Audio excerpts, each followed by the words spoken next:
अटूट श्रद्धा है, चाहे भले समझ में नहीं आ, कोई बात नहीं, समझ में नहीं आ सकती, एकाएक ही समझ में बुद्धि काम नहीं करती है वहां पर है। लेकिन श्रद्धा अगर बन गई, विश्वास अगर बन गया, प्रेम अगर बन गया, तो फिर वो बात दूर नहीं है। बोलो श्री नारायण जी महाराज की जय हो। सर्ववेदांत सिद्धांत गोचरम तम गोचरम गोविंद परमानंद सतगुरु प्रणतो स्मम अखंडानंद बोधाय श्री संतापहन्यम सचिदानंद रूपाय रामाय गुरुवे नमः। अखंड मंगलाकार व्याप्तेन हे चराचरम तत्पदम दर्शितम तस्मै श्री गुरुवे नमः। चेतनम शाश्वतम शांतम व्यमातीत निरंजनम नादबिंदुकलातीतम तस्मै श्री गुरुवे नमः।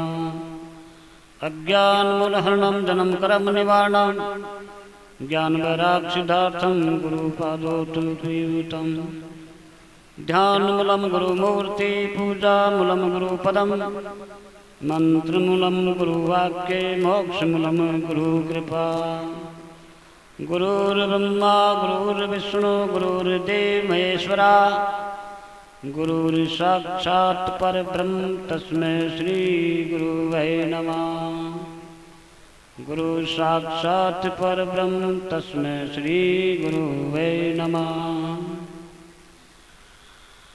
अर्चनीय वंदनीय प्रातस्मरणीय श्रोत्रीय ब्रह्मनिष्ठ मेरे परम पिता परमेश्वर भगवान श्री नारायण हरि गुरुदेव के चरण कमलों में अनंत कोटि दंडवत प्रणाम करता हुआ आदरणीय भाई साहब, आप सभी धर्म प्रेमी सत्संग प्रेमी श्रद्धालु भक्ति स्वरूपा माता बहन, आप सभी की सर्व सात्विक श्रद्धा का मैं अपने हृदय से वंदन करता हूँ।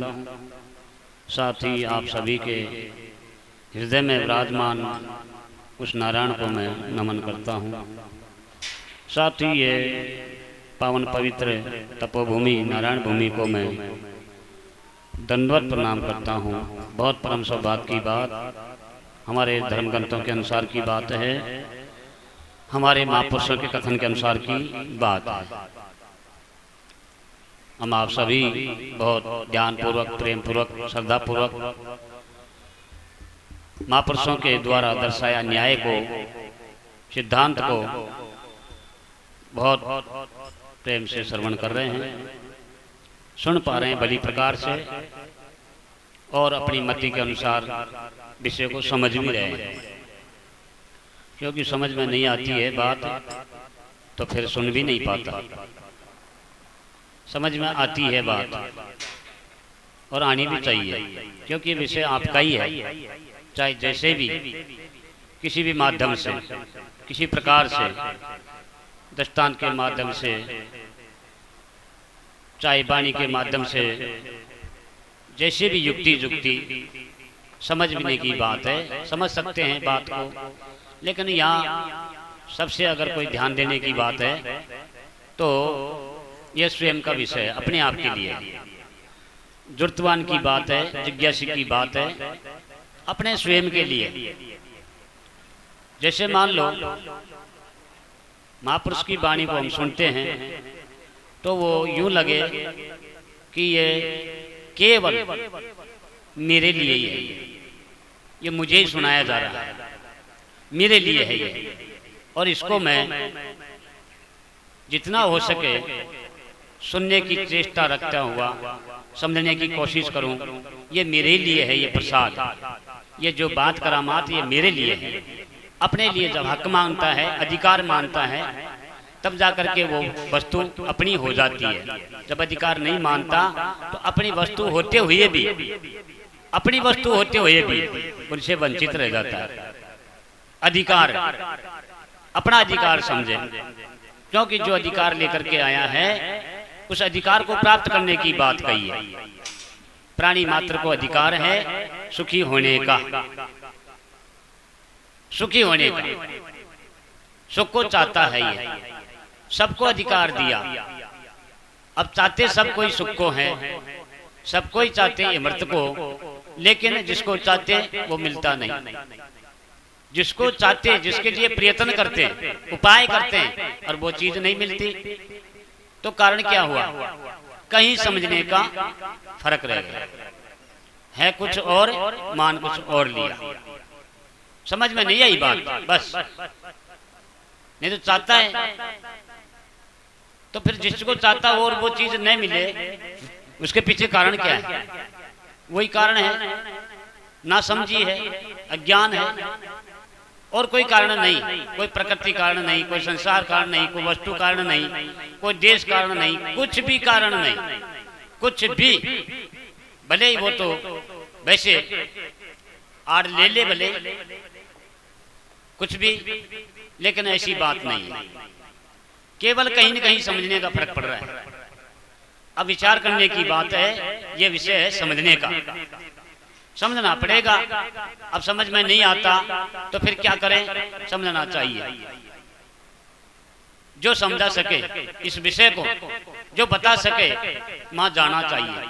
तो इसके लिए ये बात समझ में आएगी सत्संग में, क्योंकि बिना सत्संग के बिना विवेक की जागृति नहीं होती। यह है विवेक का विषय, विचार का विषय। विवेक होना चाहिए, क्योंकि जब तक विवेक नहीं होता तब तक यथावत जो बात जैसी की तैसी है, जो विषय जैसा है उसको वैसा का वैसा ही समझना। विवेक की आवश्यकता जरूर है। बिना विवेक के बिना कुछ का कुछ मान लेते हैं, कुछ का कुछ जान लेते हैं, कुछ का कुछ समझ लेते हैं। बिना विवेक के हो रहा है। बात क्या है? उसको मान क्या लिया? जो असत वस्तु है उसको सत्य मान लिया, और तो क्या हुआ? कहाँ किस में क्या हुआ? किसी में कुछ नहीं हुआ।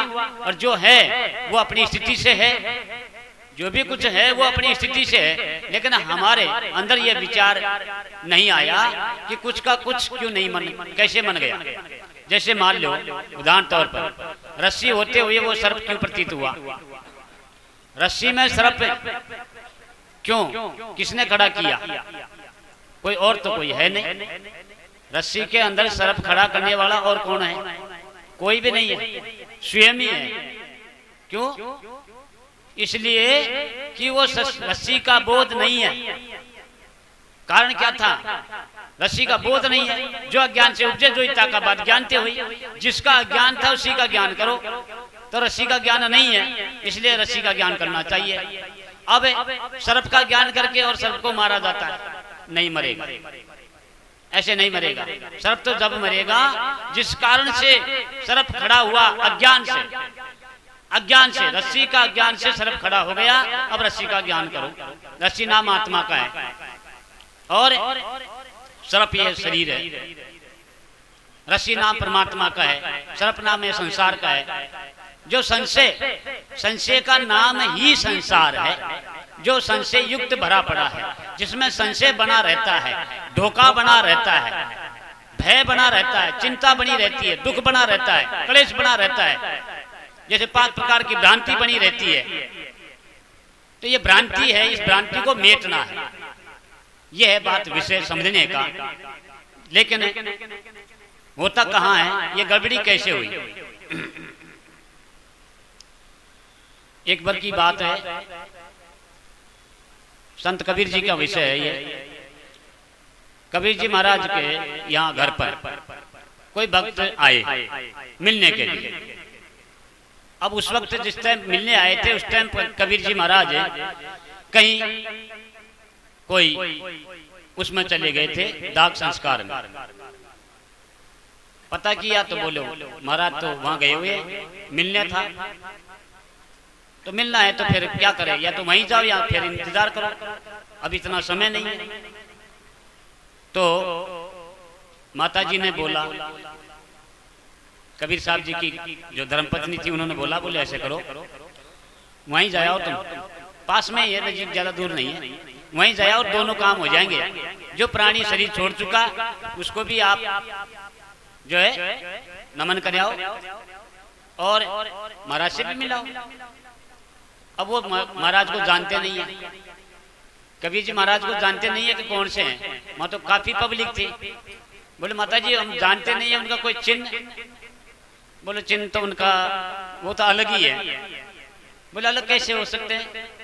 बोले उनके सिर पे चंदवा होगा और किसी के सिर पर नहीं मिलेगा, उनके सिर पर चंदवा मिलेगा, जा करके चले जाना। वहां जाते हैं, चले गए। उन्होंने ठीक रहा कि भाई चलते हैं। वहां जाके देखते हैं तो जितने भी लोग बैठे थे वहां सब यात्रा में गए हुए, सबके चंदवा ही चंदवा। अरे भाई ये तो वो तो चक्कर में पड़ गए, सबके ही सिर पे चंदवा है।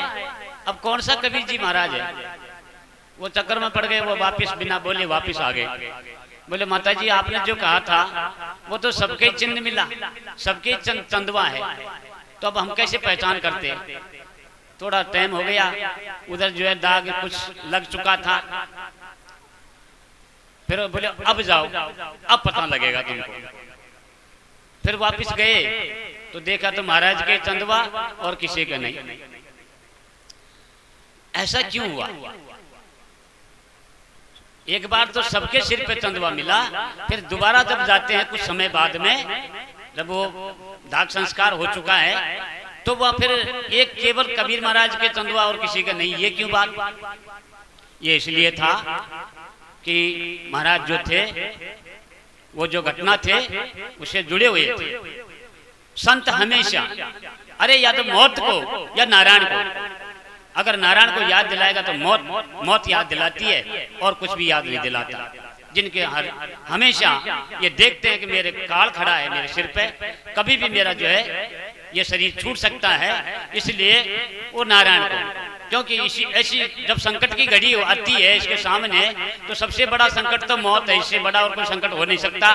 तब वो हरि याद आता है, तब जाकर के याद आता है। ऐसे संत भगवान तो हमेशा ही नारायण से जुड़े हुए रहते हैं, इसलिए वो नारायण का चंदवा रहता है। और संसारी लोग, भोगी लोग, कर्मी लोग, उनके चंदवा नहीं रहता। क्योंकि वो जब वहाँ जो लोग बैठे थे और तो फिर थोड़ी देर तो उधर ध्यान रहा और फिर वो उधर ही फिर अब अपन को ऐसा करना है, मैं ये काम करूंगा, मैं वहां जाऊंगा, ध्यान हट गया वहां से ध्यान हट गया। अब संत का निरंतर ध्यान रहता है कहाँ पर?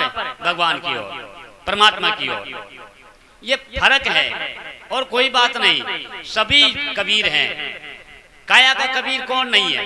कबीर का मतलब क्या होता है? काया का कबीर, जो अभी बाणी बुनाई थी, अभी डॉक्टर साहब ने बाणी सुनाई ना, बिना इंद्रियों के, बिना मन के, बिना बुद्धि के, बिना इसी देही के सारे जो है देखा खेल आपने, वो आप ही तो है। वो आप ही तो ये सारा खेल को समझ रहा है, आप ही ये सारा खेल आपका, क्योंकि आप है, सारे नादों का नाद आप है, सारी बाणियों का बाणी आप है, सब बाणियों में आपका वासा, सब प्राणों में आपका वासा, हर जगह, हर देश, हर काल और वस्तु में, सब जगह परिपूर्ण व्यापक आप है और कुछ है ही नहीं। ब्रह्म के सिवाय और कुछ है ही नहीं। अब संसार के सिवाय और कुछ है ही नहीं, ब्रह्म जी का नाम ही निशान नहीं है। दोनों ही बात है। एक संत की दृष्टि में सर्वत्र हरि रूपा, ब्रह्म ही है और कुछ दिखाई देता ही नहीं। और संसार अज्ञानी प्राणियों की दृष्टि में ब्रह्म दिखता ही नहीं। यही संसारी संसार नाम रूप, मेरा सच्चित आनंद रूप कोई जाने। नाम रूप से रहित अनूपा, सच्चित आनंद आप स्वरूपा, जग कारण मायापति भूपा, हरि हर विद का बाप, तज जगत जाल जंजाल। तो यह है विषय विचार का, समझ का। ऐसे ही हमको हमेशा अपने आप को आपसे जोड़ना है। अब जोड़ने की बात यह है, आपको समझने की बात। कछुआ जो होता है वो अपने सारे अंगों को समेट लेता है। जब कोई आती है समस्या सामने, दुर्घटना जब होती है इसके सामने, तो अपने सारे अंगों को समेट लेता है। हम क्या करते हैं? हम फैलाते हैं। अंग क्या है हमारे? जिनसे ये विचरण करता है, जिनसे कार्य व्यवहार करता है, जिनसे भोग भोगता है। ये 5 ज्ञानेंद्रिय, 5 कर्मेंद्रिय और 4 अंतःकरण, चित्त मन बुद्धि अहंकार। ये 14 त्रिपुटी का जो पसारा है, ये भार है, भारमुख है हमारी वृत्ति, भारमुख रहती है। अब चोट सहे जाता है, दुख सहे जाता है, घटना घटती रहती है हमेशा, चिंता खाई जा रही है, कलेश खाया जा रहा है, भय सता रहा है रात दिन, लेकिन समेटता नहीं है, दुख पाता है भारी। अब जो ज्ञानी जन होते हैं वो अंतर्मुख रहते हैं, अपनी समेट लेते हैं अंदर, आपा में, आप में समेट लेते हैं, अंतर्मुख हो जाती है हमारी जो बहिरंग वृत्ति है। तो कर्म है, न तो कर्म है न काया, कुछ भी नहीं है। वहां कुछ लागू होता ही नहीं है, तो कर्ता बनेगा तो भोक्ता बनेगा। तो कर्तापने का जो भाव है उसको खत्म करना है। कर्म को करना बंद नहीं कहा किसी ने भी। कार्य तो होता है, क्या कार्य तो जो है शारीरिक जो कार्य होता है, प्राकृतिक रूप जो कार्य है वो तो महापुरुष भी करते हैं, वो भी भोजन पानी इत्यादि सब करते हैं, लेकिन उनमें हमें फर्क है, उनके अंदर कर्तापने का भाव नहीं रहता, बनते नहीं है, वो करते हुए भी एक करता रहते हैं, निर्वासी होते हैं, वो कोई वासना नहीं, भोग भोगने के बाद भी कोई वासना नहीं। तो देखो ये होना कोई बड़ी बात नहीं। जैसे थोड़ी देर के लिए व्यवहारिक रूप में ज्यादातर हम जिस चीज का अनुभव करते हैं अपने जीवन में, तो दुख का अनुभव करते हैं, भय का अनुभव करते हैं, यही तो अनुभव करते हैं। क्यों करते हैं कि जिस जो घटना घटी उसको हम अपने आप में ठहरा लेते हैं। मृत्यु हो जाना कोई बड़ी बात नहीं, मृत्यु होना कोई बड़ी बात नहीं, लेकिन मृत्यु को मानना ये बड़ी बात। दुख सुख जो भी कोई है मन का भाव, ये होना कोई बात नहीं है, स्वाभाविक की बात है, स्वभाव है, ये अपने आप के स्वभाव होते हैं, तो वो कोई होना बात नहीं, लेकिन उनको मानना ये गलत बात है। मानना है यही दुख का कारण है, मानना ही तो सुख का कारण है और मानना ही दुख का कारण है। सब ओर से आकर के सिमट के यहाँ जाओ, ये सारा केवल है मन का। मन से ही तो मानसा है, मन से मुक्ति, मन से बंधन, मन के बिना कटे नहीं बंधन, मन से ही दुख पाता है, दुख भरता है, और मन से ही सारे दुखों की निवृत्ति भी हो जाती है। मान लेता है, सुख मानता है जब होता है, बिना माने सुख हुआ नहीं, और दुख भी मानता ही है जब भी होता है। अब ये मानना या न मानना ये खुद पर निर्भर करता है। जिसको अपने आप पर भरोसा है, जिसको आप में जो आप में रहता है, आपका जिनका भरोसा होता है और गुरु भरोसा होता है, उनको तो दुख सहता नहीं, उनको तो दुख आता नहीं होते हुए भी। और जिनको आप पर भरोसा नहीं, गुरु भरोसा नहीं, भगवत भरोसा नहीं, वो दुख सहते ही रहते हैं, कोई उपाय नहीं है। तो ये तो काम खुद का है, खुद से होगा, दूसरा कोई भी सहायक नहीं हो सकता। हाँ ठीक है, ये बिना गुरु के बिना ज्ञान नहीं होता, बिना सत्संग के विवेक नहीं होता, नहीं होता, लेकिन करता कौन है? विवेक किसको होता है, ज्ञान किसको होता है, समझ किसके बनती है, सुखी होता कौन है? आप ही तो होता है। तो आपको ही तो करना पड़ेगा, किसी और को थोड़ी करना पड़ेगा, दूसरे को करने से नहीं होता। बताओ, विचार करके देखें, परमात्मा का गुरु का भाव कभी होता नहीं है भाई। गुरु भगवान की कृपा कोई, अरे गुरु की कृपा नित्य प्राप्त नहीं कहीं गई ना आई, संतोष शोभा कहीं न जाई। वो तो कृपा नित्य है, लेकिन आप कृपा नहीं है। अपनी कृपा को जागृत करें, जागें। जैसे जागृत है, स्वप्न है, ससोपति है, तो ये जागृत है, सपने में जो दुख सहता है या जो भी कुछ घटना घटती है, तो वैसा का वैसा ही जो सपने की स्थिति है वो कि वही जागृत की स्थिति है। इसमें भी सुख दुख महसूस करता है, वहां भी सुख दुख महसूस करता है, वो कि वही कंडीशन है, कुछ भी फर्क नहीं है। हाँ ये जरूर है कि वो जो सपने का जो दुख है या जो कोई सुख है वो सुबह जागने पर खत्म, लेकिन इसका जो जागृत का जो सुख दुख है ये खत्म नहीं होता, इसको नहीं करता है। क्यों? वहां जाग करके ये पता लगा, आपने इस बात का अनुभव किया, सपना झूठा था, इसलिए एक सेकंड भी नहीं लगी, चाहे कितनी भी बड़ी बात को, बड़े से बड़ी हानि होगी या मर भी गया होगा सपने में, लेकिन जागते ही जो मृत्यु का भय खत्म हो गया। बोले नहीं नहीं नहीं, वो तो सपना था। ऐसे ही ये जो जागृत का मरना जन्मना, ये जागृत का जो हर्ष शोक है, ये जागृत की जो घटनाएं हैं, इनको ज्ञान करना और जागना पड़ेगा। अभी जागे नहीं, सपने से उठ गए, वो जाग गए, लेकिन वो तो निद्रा से जागे, लेकिन ये जो निद्रा है अज्ञान रूपी निद्रा, इस निद्रा से जागने की बात कही गुरु भगवान ने कि जागो। इसको विचार करके देखो, उसमें इसमें अंतर है ही नहीं, क्योंकि ये भी इसका भी खेला अगर विचार करके देखेगा तो ये जागृत का खेला है, ये भी रात को सोने पर खत्म हो जाता है, सोने के बाद फिर नहीं रहता। दिन में क्या हुआ था, मतलब फिर दूसरी सृष्टि आ जाती है। तो ऐसे जागृत स्वप्न ससोपति, अब ससोपति में जा करके जब इन दोनों में से निकल करके जब ससोपति में जाता है, वहां जाकर के कुछ थोड़ा सा आनंद की अनुभूति करता है। सुबह जग के कहता है बहुत आनंद से सोया, वहां क्या हुआ? वहां कुछ हुआ ही नहीं, वहां कुछ भी नहीं हुआ, ज्ञान तो नहीं हुआ वहां पर। भाई ससोपति अवस्था होती है, गहरी नींद में सोता है, वह ज्ञान तो नहीं हुआ अपने आप का, लेकिन अपने आप की अनुभूति आनंद रूप से हुई, इसलिए वो परमात्मा आनंद स्वरूप है, आत्मा आनंद स्वरूप है। भाई आत्मा के जो लक्षण है, परमात्मा और आत्मा के जो लक्षण बताए, वो लक्षण ये है, आनंद, वहां कोई दुख नहीं होता, सदा आनंद रहता है, आनंद में रहता है, हमेशा हमेशा आनंद में रहता है। तो वो आनंद की अनुभूति थोड़ी देर के लिए ससोपति में जाकर के कुछ करता है, लेकिन वहां अंधेरा है, अज्ञान। लेकिन वो अज्ञान को, उस अज्ञान को मिटने में देरी नहीं लगेगी, लेकिन उससे पहले जो दो प्रकार का बड़ा रोग है, जो आवरण है, मल और विक्षेप, और आवरण 3 प्रकार का दोष होता है। तो ये 2 प्रकार का जो दोष है, इसको मिटा ले, वो तो फिर मिट भी जाएगा, उसको वापस खड़ा कर देता है। वो जो सुख मिलता है, उस सुख की ओर आगे नहीं जाने देता, फिर वापस घूम जाता है दुख की ओर, थोड़ी देर के लिए अनुभव करता है, फिर वापस ही उसी दुख में आ जाता है निकल करके। क्योंकि वो ये 2 प्रकार का जो रोग है, मल और विक्षेप, इनकी निवृत्ति करने के लिए ये साधन है सत्संग का, यही है। इससे फिर ज्ञान को गुरु भगवान करवाएगा। और ज्ञान होने में, जैसे अभी विषय आया था कि भाई ये बहुत कठिन है, पल में नहीं हो सकता, लेकिन ये भी बात है, सबके लिए नहीं कहा जा सकता, लेकिन जिनको भी हुआ वो पल में ही हुआ, और होगा उनको भी पल में ही होगा।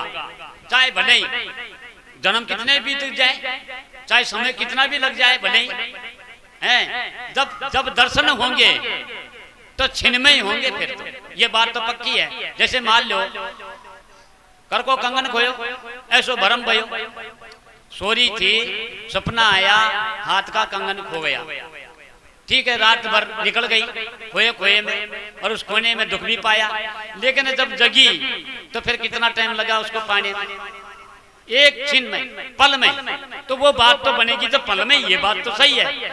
अब वो पल कब आएगी, वो तो अपने अपने भाव विचारों के ऊपर, अपनी श्रद्धा के ऊपर, अपनी पुरुषार्थ के ऊपर है, अपनी भक्ति के ऊपर है, अपने विचारों के ऊपर है कि वो पल कब ला सकता है, यह खुद की हाथ की बात है। वो पल को जब भी महाराज कहते हैं, बिगड़ी अनेकों जन्म की, सुधरे आज ही अब, अनेकों जन्म की, चाहे कितने भी बीत गया होगा समय, चाहे योजन बीत गए होंगे, लेकिन अनेकों जन्म की बात जो बिगड़ी हुई थी वो आज अभी सुधर सकती है, अगर तेरे अंदर वो सामर्थ्य है तो, तेरे अंदर वो है योग्यता है तो। अब योग बन जाओ, अधिकारी बन जाओ, अधिकार सबको दिया, लेकिन अधिकारी बनना पड़ेगा। अब अधिकारी तो उसी को कहा जो चतुर्थ साधन युक्त होता है, उसको अधिकारी कहा। विवेक, वैराग्य, सत्संपत्ति, मुमुक्षुता, ये 4 साधन, चतुर्थ साधन युक्त होता है, वो अधिकारी हो जाता है, उसको अधिकारी माना। अब ये 4 वस्तु, ये 4 साधन हमारे पास में नहीं, तो फिर करो कमाई, करो सत्संग, ताकि विवेक जगे, और विवेक होगा तो वैराग तो हो ही जाएगा। एक साधे सब सदे, सब साधे सब जाए। जब विवेक ही हो जाएगा तो वैराग होने में भी समय नहीं लगेगा, और वैराग हो जाएगा तो सत्संपत्ति तो हो ही जाएगी। समदम श्रद्धा, तीसरी समाधान, उपराम, छठी तितिक्षा, जान करके भिन्न भिन्न करके नाम। फिर बात में एक रहेगी बात, विवेक, वैराग, सत्संपत्ति, मोक्षता। मोक्ष की इच्छा, मोक्षता का मतलब होता है मोक्ष की इच्छा। अब इच्छा क्या है भाई? मोक्ष की इच्छा है या भोग की इच्छा है? पदार्थों की इच्छा है, प्रतिष्ठा की इच्छा है, पदों की इच्छा का की बात है। अपनी इच्छा को टटोलो, वो जो मोक्ष की इच्छा है, फिर वो सारी इच्छा। अरे भाई क्या हुआ? थोड़ा हवा में ले लो ना बच्चे को, उठा लो उसको। ये है बात है। तो हमको जो है अपना पुरुषार्थ करना है, अपनी कमाई करनी है। ये कमाई के साथ साथ अपनी कमाई भी करें। बाहर की जो कमाई हो रही है, उस कमाई के साथ अपनी कमाई को भी जोड़ लो। हो सकता है ये काम, उस कमाई के साथ ये कमाई भी हो सकती है, क्योंकि जो बाहर की कमाई है वो तो केवल शरीर से होगी। बाहर की जो कार्य होगा वो तो केवल शरीर से होगी, मन से तो कोई कार्य आज तक हुआ नहीं, और हुआ हो तो कोई करके बता दो। बिना अंग के, बिना शरीर के, बिना कोई साधन के अगर कोई कार्य कर ला बिना तो कर लो, बताओ? नहीं। शरीर को आप इंद्रियों को सबको समेट के बैठ जाओ और फिर मन से कहो कि जाओ कर ले सारो व्यवहार को मल, हो सकता है क्या?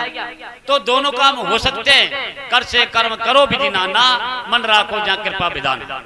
मन को जो है हमेशा मन तो गुर चढ़ना चित धर रहे, तज अभिमान बढ़ाई सारी शुभ करनी नित कर रहे। शुभ करनी की बात कही है। अब शुभ करनी कौन सी होती है? कर्म बनता है मन से, लेकिन कार्य को रूप तो शरीर से, इंद्रियों से देता है। मन कार्य को रूप नहीं दे सकता। कार्य तो होता है, संकल्प विकल्प तो होता है मन में, लेकिन उस कार्य को करने के लिए या इंद्रियों की आवश्यकता है। इसलिए कहा कर से कर्म करो विधि नाना, मन राखो जा कृपा निधाना। ये मन को संसार से मोड़ करके, कर्मों से मोड़ करके और ईश्वर में चिंतन, ऐसी करी गुरुदेव दया, ऐसी करी गुरुदेव, मेरे भ्रम का भांडा फोड़ दिया, मेरे चंचल चित्त को मोड़ दिया, ऐसी करी गुरुदेव दया। तो गुरु भगवान ने कृपा करी, अपनी जो संशय थी, अपना जो भ्रम था, अपना जो अज्ञान था, उसको खत्म कर दिया। अब जिन्होंने किया उन्होंने यश गाया। अरे गुरु का यश गाया तो उन्होंने गाया जिन्होंने पाया। अब ऐसे तो यश कैसे गाएगा? यश तो गा रहे हैं हम, लेकिन भारी साधन अगर कोई मिल जाता है उसके लिए तो बड़ा भारी यश गाते हैं, बड़ी बड़ाई करते हैं। लेकिन अब एक बात फिर याद आ गई कि यहाँ ये जो बात जगत व्यवहार है ना, इसमें तो महाराज जी ने बहुत अच्छा एक दृष्टांत दिया था, हम आप सभी को खूब सुन रखा था कि गधा खुजाड़ में जीवन गयो। गधा खुजाड़ में दो गधे होते हैं, आपस में दोनों खड़े रहते हैं, बाबा खुजाड़ बाबा खुजाड़, बाबा की बड़ाई करे बाबा की बड़ाई करे, बाबा की निंदा करे बाबा की निंदा करे, या तो निंदा करेंगे या फिर बड़ाई करेंगे किसी की। तो गधा खुजाड़ का जो जीवन है, इसमें से हट करके ना बड़ाई, तो अपने आप जो बड़ा है उसकी बड़ाई करने की जरूरत नहीं, जो सर्वमान्य है कि नहीं, उसको जो है कोई जरूरत नहीं है उसकी बड़ाई करने की। सूर्य की बड़ाई करने की कोई खास बात नहीं है, मत करोगे तब भी वो तो उगेगा, लेकिन जो निंदनीय है वो निंदनीय ही होगा। तो इन दोनों चीजों से दूर हट करके स्तुति करने से और अपमान करने से, इनसे दूर हट करके भगवान ने कहा है दोनों चीजों से दूर हटना पड़ेगा भाई अर्जुन, तब जा करके बात समझ में आएगी। ये बांध रखा है, इधर को ये उधर भी हाथ फंसा रखा है, उधर भी हाथ फंसा रखा है, नहीं, ये दो के बीच में जो फंस रहा है द्वैत को पकड़ रखा है, क्योंकि एक की अपेक्षित एक है, दुख की अपेक्षित सुख है कि नहीं, मान की अपेक्षित अपमान है, सब अपेक्षित जो भाव है उसको खत्म करके निरपेक्ष हो जा। कहा विजय और पराजय से दोनों हट करके और अजय को प्राप्त हो जा। ये इसी में तो रहते हैं हम ज्यादातर, कहीं अपमान सहन करते हैं, कहीं जो है हमको बढ़ाई मिल जाती है, कहीं गरीबी, कहीं अमीरी, कहीं धन की प्राप्ति हो जाती है, कहीं निर्धनता आ जाती है, कहीं रोग होता है, कहीं निरोगी होता है। इनको लेकर के जब इसकी व्यवस्था हो जाती है तो खुशी मनाता है, और जब व्यवस्था बिगड़ जाती है तो फिर दुख करता है। तो हर शोक से रहित, हर्ष से और शोक से दोनों से रहित होना पड़ेगा। वो जो है वो आनंद अपने निजानंद में गलतान होना पड़ता है। यह है विचार का विषय। जितना पुरुषार्थ जिनसे हो रहा है करना चाहिए, लेकिन अपना आत्मविश्वास जमाओ। सबसे पहले सत्संग सुनने से पहले, कोई भी बात को समझने सुनने से पहले अपना आत्मविश्वास पहले जमाओ, क्योंकि श्रद्धावान लभते ज्ञानम, श्रद्धावान का विषय है, जिज्ञासु का विषय। इसलिए आदि शंकराचार्य भगवान ने कह दिया सत्यवेद गुरुवाक्य श्रद्धा अच विश्वास, समाधान ताकु कहे मल विक्षेप का नाश। श्रद्धा को और विश्वास की बात है। जिनकी गुरु के प्रति वचन पर वाक्य पर श्रद्धा, अटूट श्रद्धा है, चाहे भले समझ में नहीं आओ कोई बात नहीं, समझ में नहीं आ सकती, एकाएक ही समझ में बुद्धि काम नहीं करती है वहां पर है। लेकिन श्रद्धा अगर बन गई, विश्वास अगर बन गया, प्रेम अगर बन गया, तो फिर वो बात दूर नहीं है। इसी के साथ मेरी वाणी को प्रणाम करता हूँ। बोलो सतगुरुदेव भगवान की, बोलो शिव नारायण जी महाराज की।